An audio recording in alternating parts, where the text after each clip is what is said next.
Masalah Kota Cirebon tidak sepotong-sepotong mungkin Pak. Betul, Kalau tidak saya parsial ya. Tidak parsial. Kira-kira figur seperti apa sih yang layak memimpin kota ini ke depan, Bu?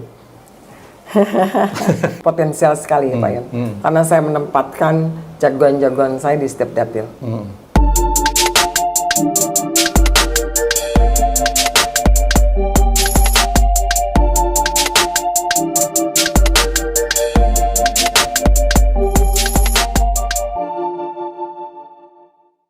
Assalamualaikum warahmatullahi wabarakatuh. Salam sehat dan tetap semangat. Kembali bertemu bersama The Leader dengan saya, Yoyon Indrayana. Para pemirsa, saat ini saya sudah bersama dengan narasumber kita yang sangat luar biasa kesibukannya. Mobilitasnya sangat tinggi. Wakil wali kota kita yang saya yakin pasti semuanya sudah mengenal. Ibu Dr. Anda Hajah Ety Herawati MAP. Apa kabar saudaraku? Sehat ya Bu ya? Alhamdulillah sehat, luar biasa nih sehat. mobilitasnya kemana saja ini.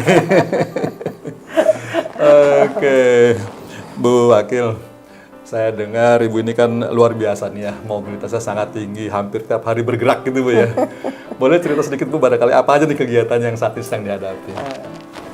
Saat ini kan sisa masa akhir jabatan Pak Ion. Kita outsourcing saya selalu menyebut outsourcing. 12. Jadi sisa waktu sekitar 2 bulan lagi ya. Tentu banyak PR yang harus terselesaikan. Minimal semaksimal mungkin untuk bisa memberikan yang terbaik untuk kota tercinta ini. Jadi kesibukan rutin yang tentunya melanjutkan sisa-sisa program yang sudah di cover dan terus semaksimal sampai 12. Begitu Pak Iwan. Bu Wakil, Ibu kan selaku wakil wali kota, tetapi di samping itu sebagai ketua partai juga. Nah ini pasti proses untuk menuju itu kan bukan hal yang sebentar. Perlu waktu untuk berproses ya sampai saat ini gitu ya. Nah kalau boleh Bu, barangkali bisa cerita tentang perjalanan Ibu barangkali dari mulai kecil, barangkali dari sampai sekolah sampai jadi ketua partai seperti apa ceritanya Bu?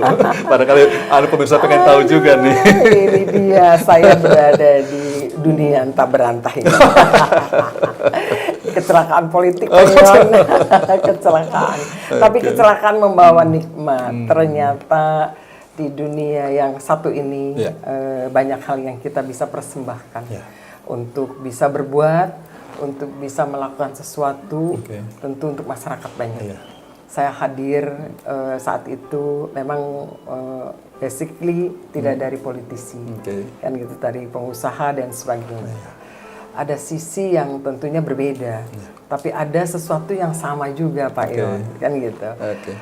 Perjalanan saya hadir di perpolitikan ini terjadi saat itu Ormas Nasdem. Ormas Nasdem ini 2011 ya kalau nggak salah, atau tahun-tahun itu. Saya bergabung dengan Ormas sebagai bendahara Ormas. Berarti Ibu sejak awal sudah terjun ke ini ya? Sudah. Selesai kuliah itu berarti itu gimana Bu? Enggak Pak Ion, saya selesai kuliah tahun 90. Oh, oke. Jauh. Terus kemana dulu tuh? Ya, kita berjualan. Berbisnis dulu ya? Berbisnis dan lain-lain sebagainya. Sampai pada akhirnya, ya entah ini nih, kok bisa ya dirayu-rayu masuk kan gitu. Nah mungkin sudah suratan Pak Ion. Bergabung di pertama mungkin sebelum Ormas, saya masuk di Ormas Nasdem. Ini ada proses saat itu kita zamannya proses almarhum barangkali Pak Nusustrisno. Itu saya sebetulnya sudah mulai berproses Pak. Saya dapat rekom dari salah satu partai dan itu cuma mungkin insting politik saya saat itu sudah berjalan bahwasanya saya tidak melanjutkan proses itu.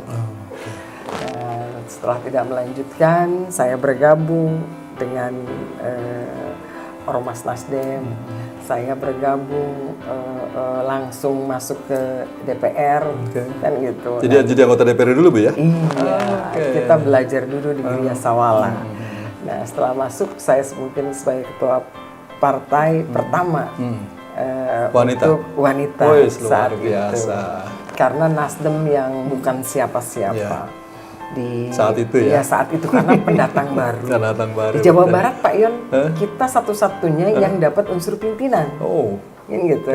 Saya itu partai yang lain belum masuk. Nah ini tentu memang harus kerja keras karena yang bukan siapa-siapa harus jadi siapa-siapa. Saat itu mewakili saya sebagai wakil ketua DPR sebagai pendatang baru. Belajar kilat Pak Yoyon. Kursus kilat khusus kilat. Nah, terus sampai akhirnya seperti sekarang. Saat ini ya. Gitu, seperti itu Pak Yoyon. Singkatnya seperti itu. Nah, Bu Eti, karena ini kan kita sekarang menghadapi hajat besar negara kita ya, yaitu pemilu 2024. Saya rasa hampir semua sekarang teman-teman politik fokus ke sana nih. Nah, tentu saja kita nggak akan ngobrol masalah pemilihan presiden atau calon wakil presiden Bu ya, karena itu udah biar itu menjadi urusan pusat ya. Yang menjadi urusan kita adalah bagaimana kita sekarang mencari calon-calon pemimpin untuk di daerah yang langsung bersentuhan dengan kita dan masyarakat kita. Nah, Ibu sering sekali berkunjung ke lapangan, ya, artinya terjun ke masyarakat. Mestinya Ibu sekarang sudah bisa memotret seperti apa sih Ibu pemahaman masyarakat kita, terutama terkait dengan demokrasi ini. Apakah mereka betul-betul memahami tentang itu, tentang pemimpin-pemimpin mereka yang sekarang ini sedang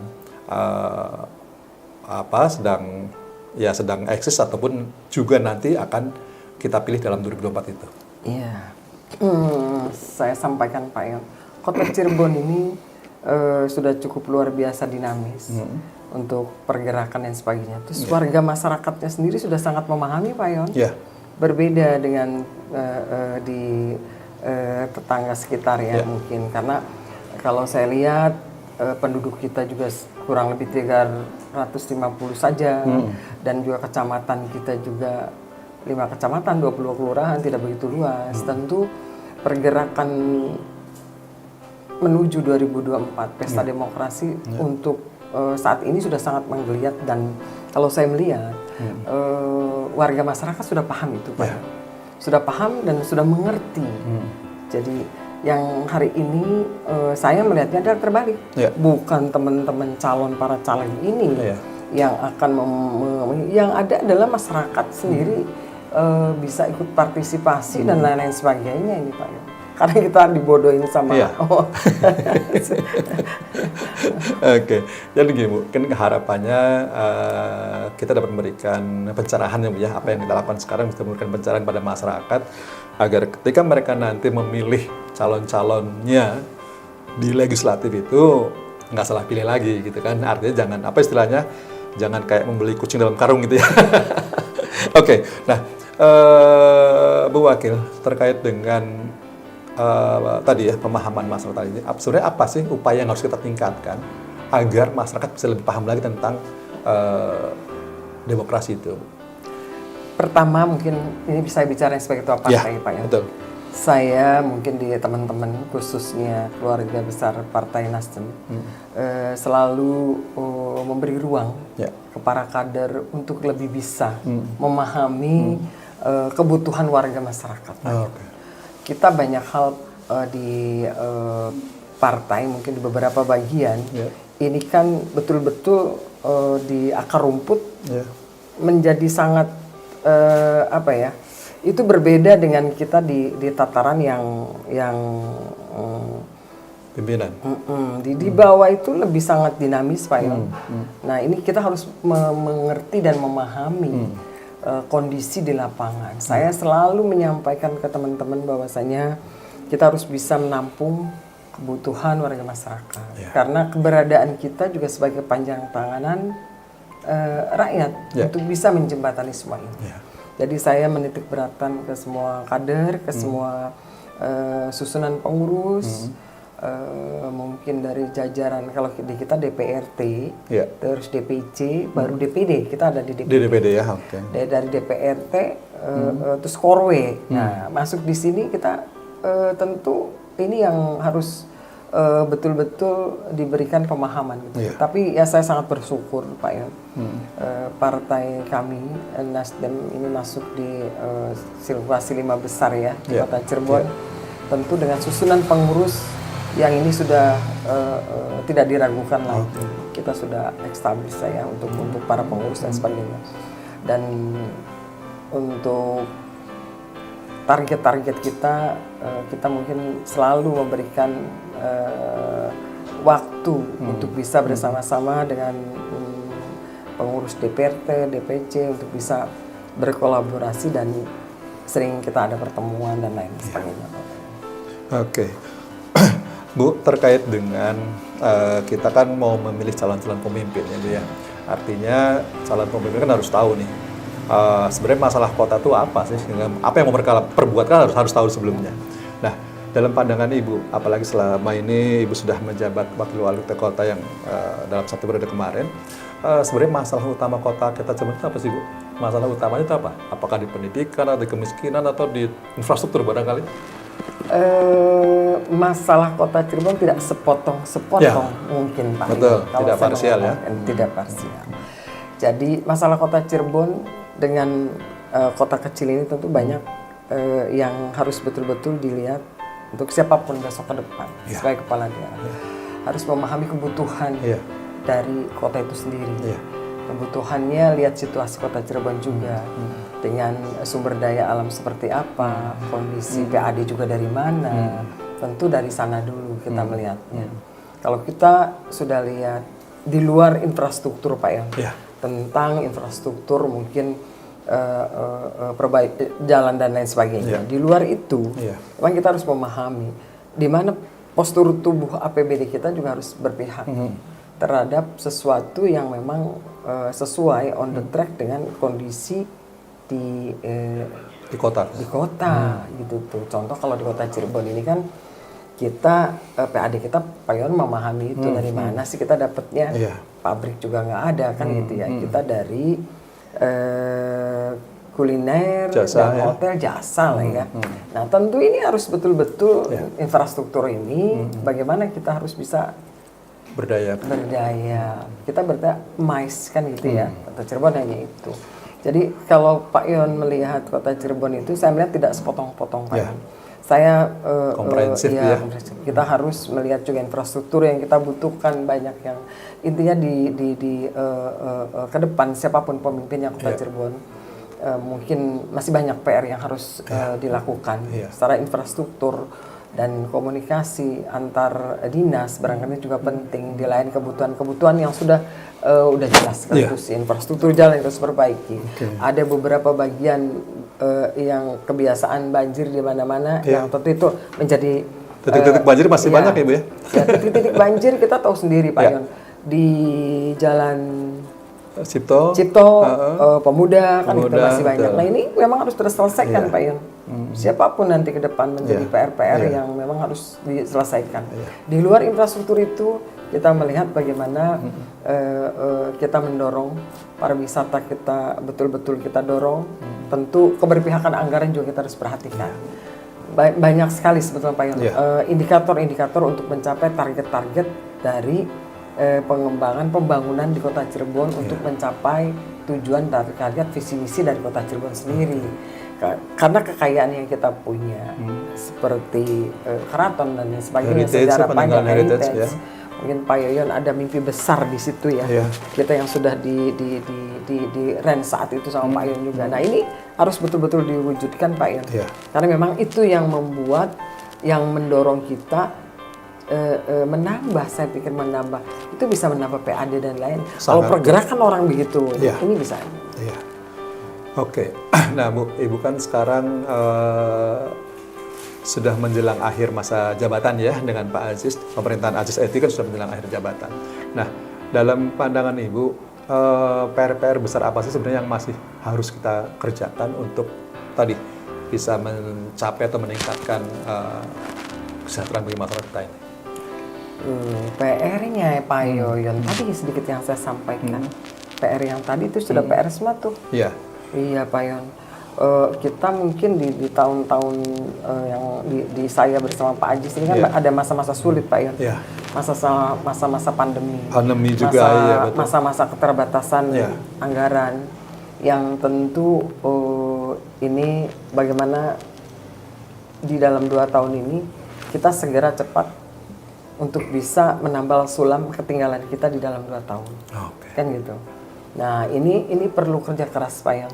Karena tadi sampaikan yang tadi target-target tadi, kita masih ada PR tadi, kan gitu. Kita tidak bisa menutup mata di persoalan yang kita harus dorong, persoalan sampah dan lain-lain sebagainya. Bima ya Bu ya?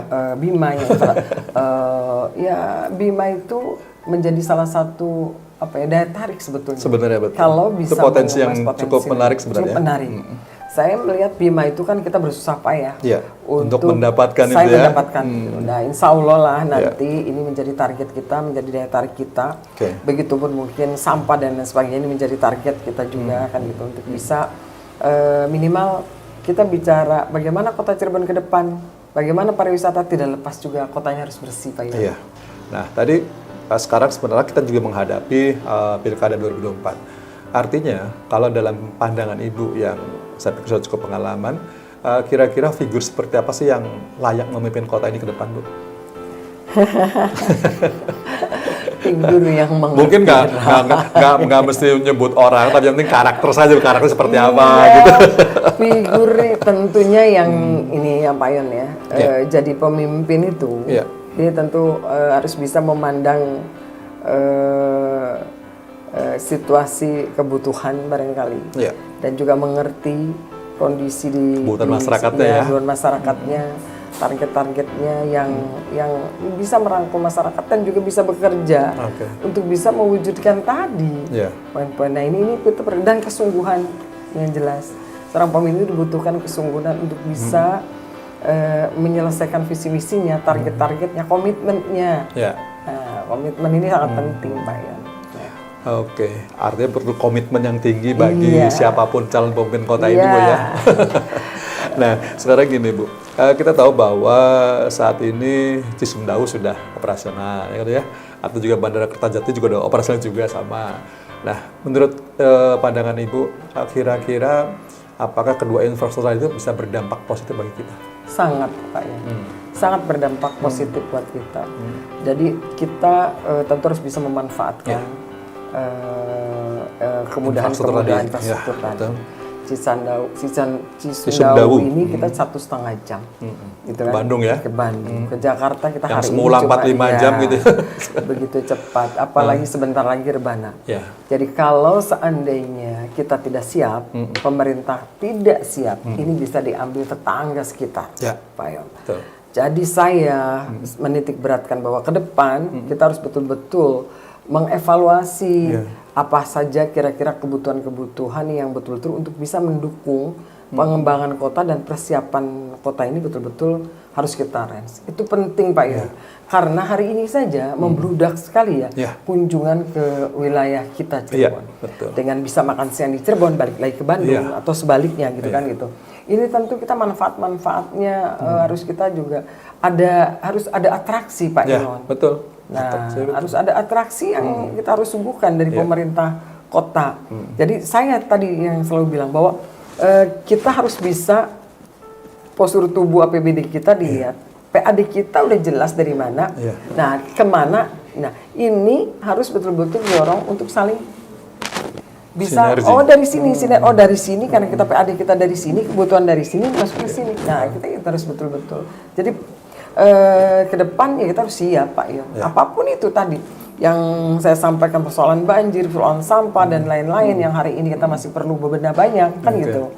Dan juga keselarasan antar OPD, target-target antar dinas semuanya, antar dinas harus berkolaborasi karena nggak bisa kita sendiri juga. Harus ada komunikasi yang baik antar dinas dan lain sebagainya. Ini sangat penting Pak Yon. Kalau saya melihatnya sangat-sangat penting komunikasi ini dengan dinas dibangun dengan baik. Karena prinsip organisasi kan komunikasi ya. Kalau komunikasinya bagus ya apapun sebenarnya bisa kita tujuan apa bisa kita capai. Nah, Bu Wakil, tadi Ibu sampaikan juga terkait dengan potensi wisata atau atraksi wisata, Bu ya, yang saya juga percaya bahwa itu menjadi potensi kita. Nah, sampai sejauh ini, Bu, kalau prinsip wisata itu kan selama mungkin bisa menahan orang ya. Jadi kalau orang hanya datang berkunjung, makan, terus balik lagi, berarti itu gagal, Bu.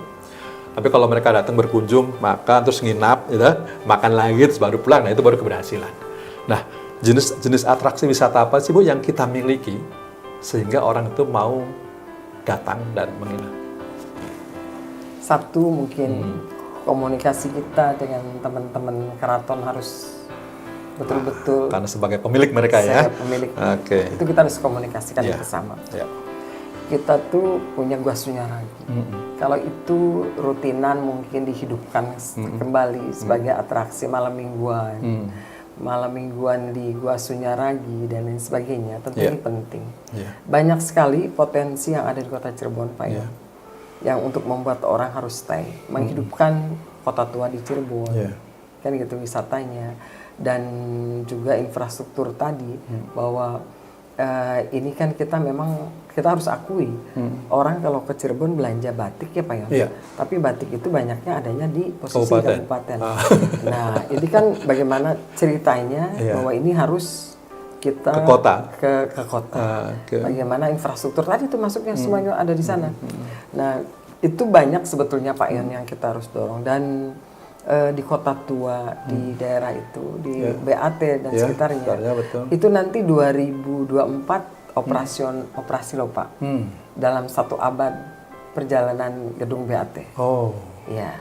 Itu jadi, bisa menjadi ikon kota tuh, Bu, betul? Jadi 2024 itu operasi. Terus insya Allah Kampung Arab, Kampung Cina, Panjunan ya? Pecinan ya? Pecinan 2024. Sekarang karena saya minta pemerintah provinsi untuk bisa masuk di provinsi.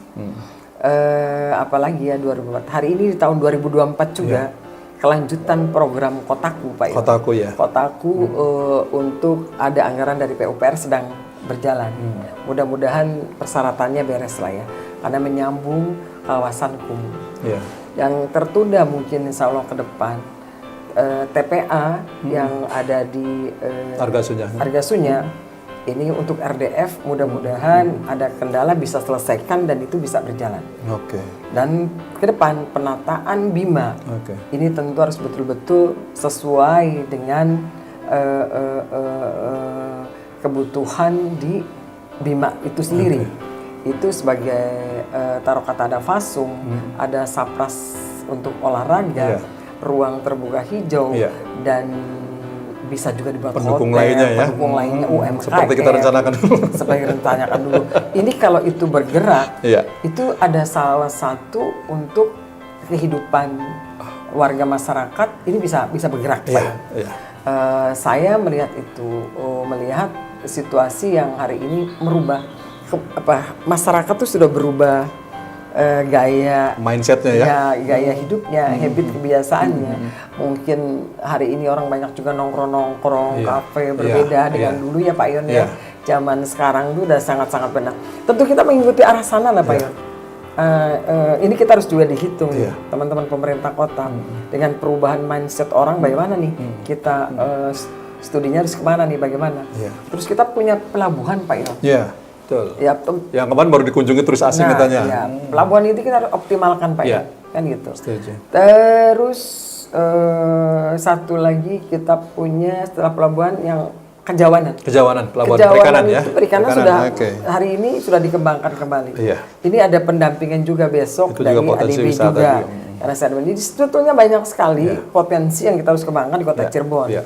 Jadi siapapun ke depan, siapapun itu, saya berharap ini betul-betul harus terus dikawal. Komitmen ini untuk bisa mengembangkan Cirebon dari sisi strategisnya juga harus kita manfaatkan. Tentu atas semuanya ya komitmen kita bersama lah Pak Yon. Semua teman-teman warga masyarakat dan sebagainya. Gitu Pak Yon. Luar biasa Bu. Ya, terkait dengan potensi kita ini sangat banyak sekali sebenarnya. Kalau bisa kita olah, bisa kita berdayakan, saya rasa Cirebon mungkin bisa mandiri Bu. Nah, sekarang terkait dengan partai nih. Bu Ketua ya. Saya dengar partai Ibu ini kan sekarang mau menggandakan targetnya ya. Yang semula berapa? 4 ya Bu ya? Menjadi 8 ya. Wah ini luar biasa. Ini optimis sekali Bu ya? Harus optimis. Nah, semangat kalau sudah harus semangat ya. Oke. Dalam pandangan Ibu seperti apa? Itu kira-kira ya artinya bahwa capainya seperti apa kira-kira? Pertama kita ikut serta Nasdem di pileg, gitu kan? Ini hampir ketiga ya, Pak. Iya, ketiga. Betul. Tentu pertama kita masuk di unsur pimpinan. Nah, target-target ini tentu kita harus betul-betul berjuang untuk mencapai target-target yang tentunya besok harapan saya besok pemenang. Kan gitu. Ini menjadi target kami. Kepala daerah kita dapat, unsur pimpinan juga kita dapat. Tapi tentu harus berjuang dari awal, Pak Yon. Nah, gitu kan. Itu langkah-langkahnya apa Bu yang sudah disiapkan nih? Langkah-langkahnya tentu hari strateginya ini apa nih? karena sudah berhitung, sudah mepet sudah makin mendekati waktu ya, betul. Alhamdulillah caleg-caleg kita hari ini sudah kemana-mana dan sudah berkolaborasi dengan warga masyarakat, Pak Yon. Mudah-mudahan target-target dari partai betul-betul sesuai dengan target yang kita harapkan. Kan gitu. Enggak minimal pemenang lah ya. Hitungan kursi mungkin kalau dihitung kita kan mudah banget. Kalau kota Cirebon ini kan hari ini kan ada perbedaan, Pak. Betul. Kemarin 3 dapil. Sekarang 5 ya, Bu. 5 dapil kan gitu. Artinya kalau 1 dapil 1 aja berarti udah meningkat itu ya. Udah meningkat gitu. Dan ada target di beberapa untuk kenaikan kan gitu ya. Intinya ya kami berjuang untuk itu, Pak Yon. Dengan menguatkan dari DPRT dan juga relawan dan sebagainya. Saya rasa di seluruh partai sama, Pak Yon. Jadi secara sistemik sudah kita siapkan ya. Begitu, Pak Yon. Nah, Ibu dalam pandangan Bu Ketua selaku pemimpin partai yang sudah cukup berpengalaman menurut saya dalam hal politik ini, nah apakah calon-calon anggota legislatif yang sekarang ini menjadi bacalek Ibu, dalam pandangan Ibu seperti apa sih kemampuan dan kompetensi mereka? Saya melihatnya potensial sekali ya, Pak Yon. Karena saya menempatkan jagoan-jagoan saya di setiap dapil. Kan gitu. Ini yang perlu dihitung, dikalkulasikan adalah bagaimana caleg-caleg ini bersinergi berbareng-bareng, kan gitu. Biasanya kan gontok-gontokan satu rumah sendiri, Pak Yon. Iya, betul. Nah, ini bersinergi, berbagi dan bareng-bareng yang pada akhirnya menghasilkan target-target yang kita inginkan. Saya pikir ini sangat penting, sinergitas di antara serumah. Harus jaga kekompakan ya. Kekompakan jaga gitu ya. Ya itu seperti itu apa yang gitu. Kalau dari target yang Ibu rencanakan 8 itu, sebenarnya kalau sekarang ada bacaleknya ada berapa Bu yang sudah terdaftar? Bacalek sesuai dengan yang ada di regulasi ya, Pak ya. Per dapil ini kan ada yang 7, 8, 6. Semuanya 35 udah beres semua sih, Pak Yon. Kayaknya hari ini terakhir deh. Gitu ya. Hari ini terakhir. Oke. Nah, kemudian terkait dengan Bu Ketua sendiri nih, bagaimana kedepannya nih? Apakah akan melanjutkan kepemimpinan Cirebon ini? Seperti apa, Bu? Mohon doanya aja, insya Allah amin. Untuk warga masyarakat Kota Cirebon. Jadi insya Allah mohon doanya saja. Perjalanan namanya politik ya, Pak Yon. Perjalanan masih yang jelas kalau hari ini saya konsentrasi bagaimana memenangkan partai di pileg. Baru setelah itu kita berpikir kita berjuang next berikutnya. Yang jelas karena saya ketua partai tentu kita menangkan partai dulu. Next berikutnya kita lihat situasi seperti apa perkembangan di lapangan. Yang jelas mohon doanya. Yang paling utama adalah sisa di dalam 2 bulan ini, di mana saya harus bisa betul-betul menyelesaikan tugas ini dengan baik. Ya, saya rasa kalau kita mengakhiri endingnya dengan baik, pasti hasilnya baik, Bu. Insya Allah, Pak ya. Insya Allah. Bu, apakah Ibu ada pesan-pesan khusus barangkali untuk teman-teman calon anggota legislatif yang dari Partai Nasdem? Monggo, Bu, barangkali. Iya, buat teman-teman semua, jagoan-jagoan dari seluruh dapil, ayo tetap semangat, ayo berkolaborasi dengan warga masyarakat, tunjukkan bahwasanya Nasdem betul-betul smart di masyarakat dan memberikan supportnya untuk kepentingan warga masyarakat. saya bersama teman-teman The Leader tentu mengaturkan rasa terima kasih. Oke. Terima kasih sekali lagi, sukses buat The Leader, Pak Yoyon dan teman-teman. Harapannya ke depan The Leader adalah salah satu gerakan yang betul-betul untuk bisa memberikan pembelajaran, pencerahan buat masyarakat. Oke, Bu Ketua, luar biasa ya diskusi kita sore ini. Semoga apa yang kita diskusikan betul-betul dapat menjadi tambahan pemahaman bagi masyarakat atau juga warga Kota Cirebon, sehingga pada saat nanti dalam Pesta Demokrasi 2024 mereka nggak salah pilih. Artinya mereka betul-betul dapat memilih siapa-siapa tokoh-tokoh yang mampu membawa Cirebon ini pada kemakmuran dan kesejahteraan. Iya. Demikian pemirsa, diskusi saya, Yoyon Indrayana, dengan narasumber hebat kita, yaitu Ibu Ketua Partai Nasdem atau juga Ibu Wakil Wali Kota, Ibu Dr. Anda Hajah Eti Herawati MAP dalam The Leader. Terima kasih atas perhatiannya. Jangan lupa like and subscribe-nya agar The Leader tetap memberikan informasi atau edukasi yang terbaik buat pemirsa semua. Demikian, saya akhiri. Wassalamualaikum warahmatullahi wabarakatuh. Salam sehat dan tetap semangat.